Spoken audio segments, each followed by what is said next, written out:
अस्सलामुअलैकुम। तो वेलकम है आप लोगों का AM रात चैनल में। आज हम बात करेंगे मलेशिया के हवाले से। मलेशिया FA50 की तरफ अपना ज़्यादा झुकाव ज़ाहिर कर रहा है और इस दौरान इससे पहले जो तेजस के हवाले से दावे किए गए थे उनका क्या बना। लेकिन वीडियो में आगे बढ़ने से पहले आप चैनल को सब्सक्राइब कर लें एंड हमारी वीडियोज़ को शेयर कीजिएगा। Global business report global business press की एक ताज़ा रिपोर्ट शाया हुई है जिसमें मलेशिया के न्यू फाइटर एयरक्राफ्ट के बारे में काफ़ी नई चीज़ें बताई गई हैं और इससे ये भी चीज़ काफ़ी हद तक क्लियर हो जाती है कि क्यों FA50 को वो ख़रीदना चाहते हैं। वैसे तो इस तरह की रिपोर्ट्स शाया होती रहती हैं, लेकिन इस रिपोर्ट में ख़ास चीज़ ये है कि मलेशियन एयरफोर्स के एक ऑफिशियल ने GBP के नुमाइंदे के साथ बात की और उनको अपनी स्टेटमेंट रिकॉर्ड करवाई। और एयरफोर्स का ऑफिशियल अगर किसी चीज़ के बारे में बात करता है तो उसकी बात वाज़े अपना एक इम्पैक्ट रखती है। रॉयल मलेशियन एयरफोर्स के इस ऑफिशियल के मुताबिक, जिनका नाम डिस्क्लोज़ नहीं किया गया, कि रॉयल मलेशियन एयरफोर्स के जो चीफ़ हैं जनरल असगर खान गोरमान, उन्होंने काफ़ी ज़्यादा इंटरेस्ट शो किया है कि FA50 एयरक्राफ्ट में, और इसको चूज़ करने की दो वजूहात हो सकती हैं जो बताई गई हैं। पहला कि ये अफोर्डेबल है और दूसरा ये एडवांस्ड लाइट अटैक फाइटर है जो कि काफ़ी हद तक एफिशिएंट भी है, क्योंकि ज़ाहिरी बात है मलेशिया ने इस पर मुख्तलिफ टेस्ट वगैरह भी कंडक्ट किए होंगे। कुछ अर्सा पहले आपको याद हो तो इंडियन साइड यही दावे कर रही थी कि इंडिया ने हाल तेजस को इजिप्ट के लिए भी पिच कर दिया है, मलेशिया के लिए भी पिच कर दिया है और फ़िलीपींस के लिए भी पिच कर दिया है। एंड मलेशिया के बारे में तो यहाँ तक बातें चल रही थी कि मलेशिया के लिए जो आखिरी कंटेंडर बचा है वो हाल तेजस ही है। बाकी जितने भी जहाज़ हैं वो चूँकि सुपीरियर नहीं है तेजस से, तेजस एक बहुत ही अच्छा जहाज़ है, इस वजह से मलेशिया उसे ही ख़रीदेगा। तो उन तमाम दावों की अब नफ़ी हो जाती है। और FA50 जब सबसे पहले मैंने काफ़ी अर्सा पहले वीडियो बनाई थी, मैंने तब भी यही बात दोहराई थी कि FA50 को ही चूज़ किया जाएगा, ना कि तेजस को या कोई भी दूसरा जहाज़, इवन JF-17 थंडर को भी चूज़ शायद ना किया जाए। तो उस पर बहुत से इंडियंस ने क्रिटिसाइज़ किया था कि तेजस चूँकि बहुत ज़्यादा सुपीरियर और पावरफुल एयरक्राफ्ट है, इस वजह से FA50 का कोई चांस नहीं बनता और आप लोग झूठ बोल रहे हो और ये पाकिस्तानी प्रोपेगेंडा है।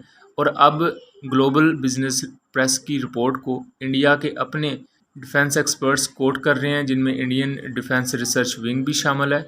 इन दोनों रिपोर्ट्स का लिंक डिस्क्रिप्शन में दिया हुआ है, आप उन्हें खुद पढ़ सकते हैं। यहाँ चीज़ एक वाज़ेह होती है कि FA50 को मलेशिया इस वजह से नहीं ख़रीद रहा कि वो बहुत ज़्यादा कुछ सुपीरियर एयरक्राफ्ट होगा या प्योरली एक फ़ाइटर एयरक्राफ्ट होगा, बल्कि वो इसे लीड इन फाइटर ट्रेनर के तौर पर ख़रीदने हैं। मतलब कि एज आ ट्रेनर एयरक्राफ्ट वो एयरफोर्स में काम करेगा, लेकिन वो जंग लड़ने के भी काबिल हो।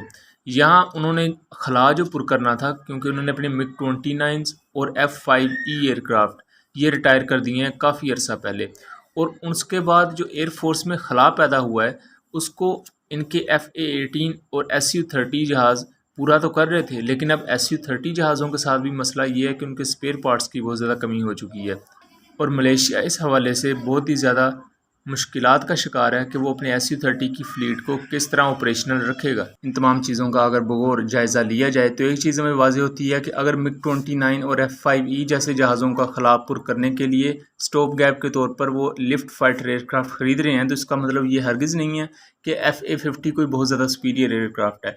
ज़ाहिरी बात है MiG-29 एक प्योर फाइटर एयरक्राफ्ट था, लेकिन कुछ मुश्किलात की वजह से, कुछ प्रॉब्लम्स की वजह से उन्हें जल्दी रिटायर करना पड़ा और FA50 को एक स्टॉप गैप के तौर पर देख रहे हैं कि उनकी ट्रेनर एयरक्राफ्ट की ज़रूरियात पूरी होती रहें और उसके साथ साथ एक फ़ाइटर एयरक्राफ्ट भी उनके पास हो जिसमें पोटेंशियल हो कि वो अटैक कर सकता है। FA50 के चांसेस शुरू से ही ज़्यादा नज़र आ रहे थे। एक तो इसमें अमेरिकन इन्वॉल्वमेंट है, ज़ाहिरी बात है अमेरिकन कंपनी लॉकहीड मार्टिन पूरा जोर लगाएगी कि उसका ये कॉन्ट्रैक्ट हो जाए मलेशिया के साथ। इससे कोरिया को भी फ़ायदा होगा और चूँकि इसमें अमेरिकन इंजन यूज़ होता है तो लॉकहीड मार्टिन को भी इससे फ़ायदा होगा। 28 अप्रैल को एक तस्वीर निकल कर सामने आई थी जिसमें FA50 की परफॉर्मेंस पेश की गई मलेशियन एयरफोर्स के ऑफिशियल्स को, और उस तकरीब में कोई दूसरा फाइटर एयरक्राफ्ट ना दिखाया गया, ना किसी दूसरे एयरक्राफ्ट का स्केल मॉडल दिखाया गया, जस्ट FA50 था और उसके अलावा कोरिया का झंडा दिखाया गया। उसके अलावा दूसरे किसी मुल्क की कोई रिप्रेजेंटेशन नहीं थी।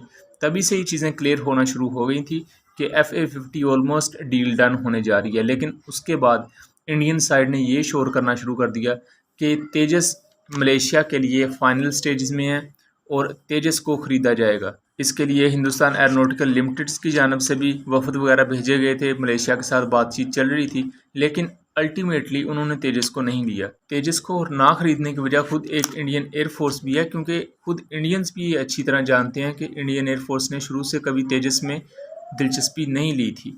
जब भी हिंदुस्तान एरोनॉटिकल लिमिटेड्स एयरक्राफ्ट बनाती थी, इंडियन एयरफोर्स उसमें कुछ ना कुछ खामियां बता देती थी। दोबारा इस एयरक्राफ्ट को वापस असेंबली लाइन लेकर जाया जाता था, इसमें वो मॉडिफिकेशन करनी पड़ती थी और दोबारा इंडियन एयरफोर्स को जब दिखाया जाता था तो इंडियन एयरफोर्स एक बार फिर इसमें कुछ चीज़ें पॉइंट आउट कर देती थी। इसलिए जो प्रोडक्शन लाइन थी वो कभी हॉट हो जाती थी और कभी इसको बंद करना पड़ता था, क्योंकि इंडियन एयरफोर्स नई रिक्वायरमेंट को बयान कर देती थी।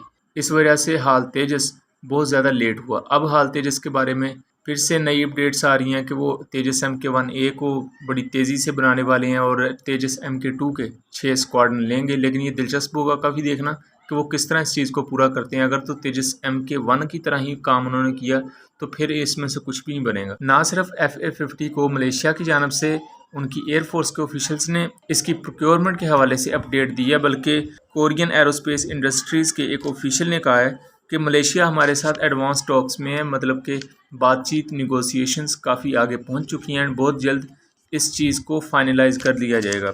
और उनका ये कहना था कि इस साल अप्रैल के माह में जो इलेक्शंस होंगे मलेशिया में, मलेशिया के इलेक्शंस के बाद इस डील को बाकायदा फाइनलाइज करके पब्लिक किया जाएगा। तेजस का एक दफ़ा फिर इस तरह रिजेक्ट हो जाना और FA-50 का सिलेक्ट हो जाना एक मोरल लेसन है। वो ये है कि वक्त से पहले किसी चीज़ का भी बहुत ज़्यादा शोर नहीं डालना चाहिए। इंडियन पंजाब में एक कहावत है कि आदत खुदा दा वैर हुंदा वा, मतलब कि जो शख्स वक्त से पहले किसी चीज़ का शोर डालना शुरू कर देता है वो नाकाम हो जाता है। इंडियन साइड भी यही करती रही है। वक्त से पहले इजिप्ट ने तेजस को ख़रीद लिया है, मलेशिया ने तेजस को ख़रीद लिया है और फ़िलिपीन ने भी तेजस को ख़रीद लिया है। इससे पहले ये अमेरिका को भी तेजस बेच चुके हैं और ऑस्ट्रेलिया को भी बातों ही बातों में तेजस बेच चुके हैं। लेकिन बातों से जहाज़ नहीं बिकते और ना ही जहाज़ मीडिया कैंपेन्स करके बिकते हैं।